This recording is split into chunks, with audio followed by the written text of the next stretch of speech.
नाज़रीन, जानवरों के नाम पर मुसलमानों का कत्ल और उनको जख्मी करने का सिलसिला बंद नहीं हो रहा। बिलखुसूस बीजेपी की जहां हुकूमतें हैं, मध्य प्रदेश में एक बार फिर मवेशियों की स्मगलिंग का इस्तेमाल करते हुए एक मुस्लिम नौजवान का कत्ल कर दिया है और एक दूसरा जख्मी है। उसी की वीडियो अलग अलग तबसरों के साथ शेयर की जा रही है। पूछने वाले पूछ रहे हैं कि भारत में मुसलमानों पर यह जुल्म कब तक जारी रहेगा। प्रोफेशन क्या है आपका? दूध डेयरी का काम है।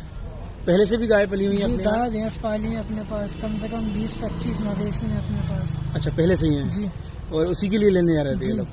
डेयरी पे ये खरीद कर रहे थे। इनको शाम को लेट हो गए थे ये लोग। हाँ। तो शाम को रात में आ रहे थे घर पे ये लोग, तो कुछ आदमियों ने पकड़ के मारा। कहाँ से कहाँ आ रहे थे ये लोग? ये आ रहे थे विदिशा से, सांची धंधोरा से आ रहे थे, सरोन जा रहे थे ये। सरोन जाते में इनसे 2 मोबाइल 2 लाख रुपए छीन लिए।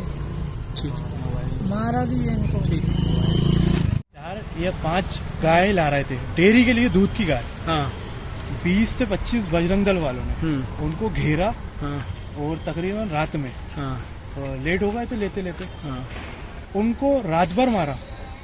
कौन सी जगह पे मारा? विदिशा सांची और रायसेन के बीच में।